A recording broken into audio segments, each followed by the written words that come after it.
Alright mga kaibigan, magandang hapon po sa inyong lahat. Ayan, nandito po tayo ngayon sa may M. de la Fuente Street, kanto po ng Permisa Street. Ayan, so mga kaibigan, ito po napansin ko po ito almost 2 days na dumadaan ho rito na ganito po ang sistema rito. At dati ko rito nadaanan almost a month before, nadaanan ko to na hindi pala a month, magto 2 weeks pa lang nadaanan ko pala to na ganito rito. Dito po kasi sa area na to, nandito yung nasunugan sa may Sampaloc last pare, kailan kayo nasunugan dito? Kailan kayo nasunugan? July to. Pare, kamusta balita dito? Ba't ganito to sistema dito?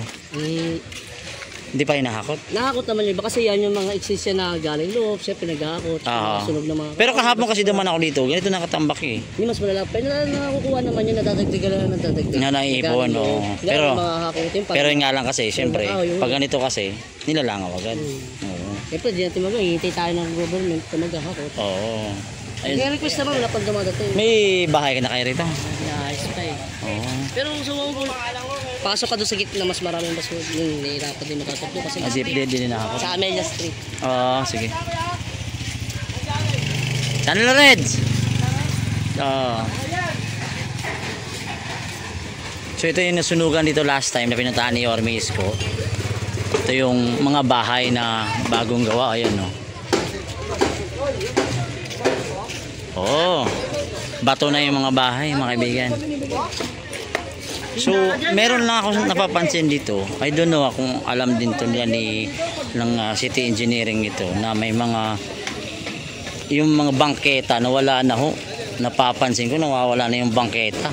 Tingnan nyo example lang ganito. Allow ho ba ito?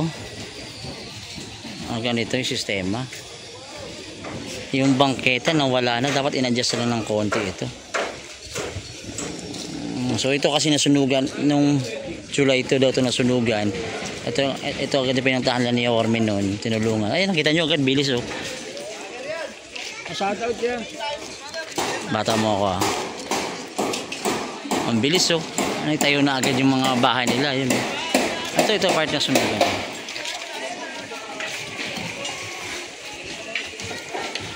So yun nga lang kasi may mga part dito na wala na po talaga yung bangketa. Ito kasi yung bangketa ito. Pero tinatayo ng bahay ito yung gilid.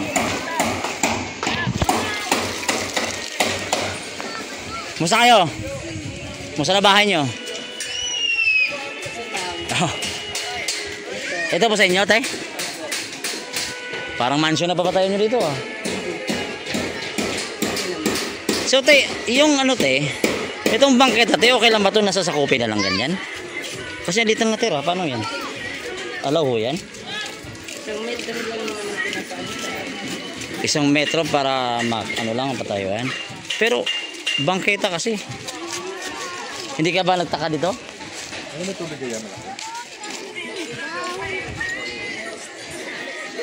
Ayun mga kaibigan, ito tingnan niyo ito bangketa So iba dito sinakop na I don't know kung pinapayagan to, di ko sure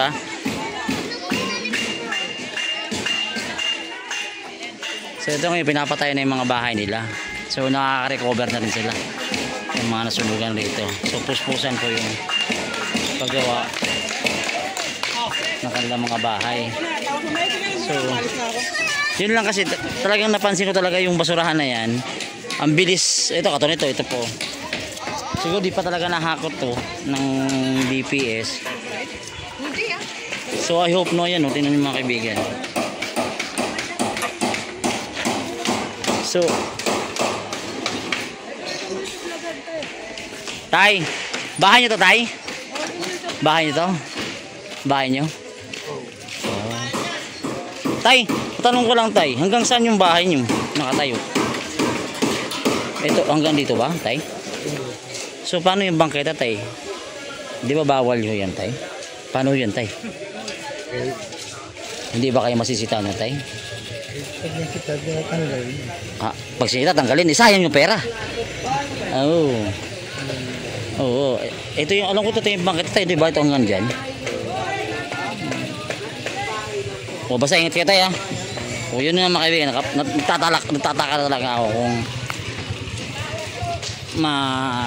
inaalaw kong ganyang klaseng structure o sa dito sa pagpapatayo po ng bahay. Hindi naman tayo kinukontra natin yung kanilang pagpapatayo, pero yung kasi talagang kinain na yung bangketa. So oo, so dapat ilalabas natin yung bangketa. Hi te. So dapat ilalabas yung bangketa. So yun yung rules ni Yorme na kailangan ibalik sa tao yung bangketa. Pero kung gano'n naman, I hope na mapansin yun at makita yun na kinakain na yung daanan ng tao.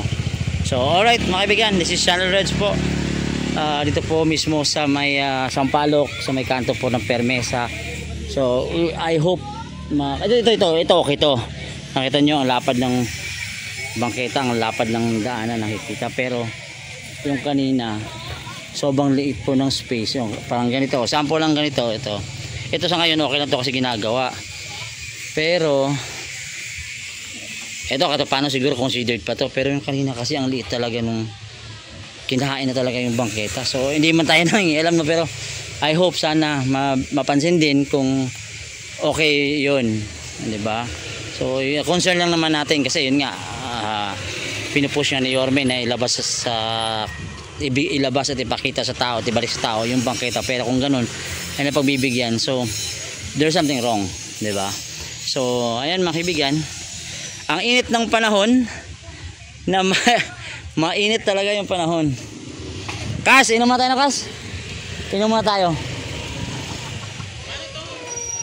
Adyan na yan, di mawala. Ito muna tayo, papalamig tayo, init.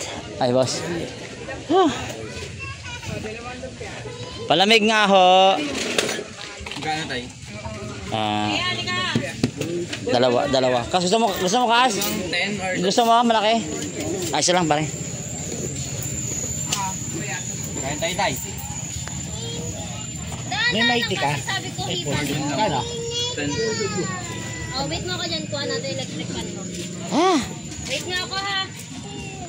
Tao! Pasili pa ako ng pagkain niya.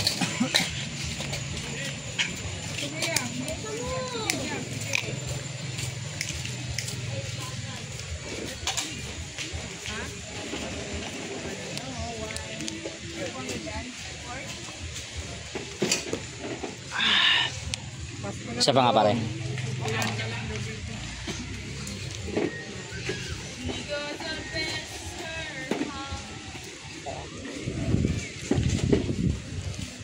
Singer pala si ate. Tuloy mo lang te.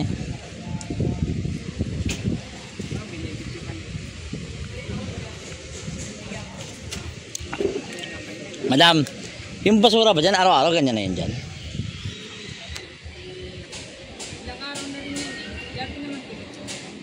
Ilang araw na rin. May 3 araw. So talagang sabi ko nga, tama yung kahapon, duman ako dito, ganyan pa rin basura kahapon. So abangan natin bukas, baga ganun pa rin. Gabundok na naman.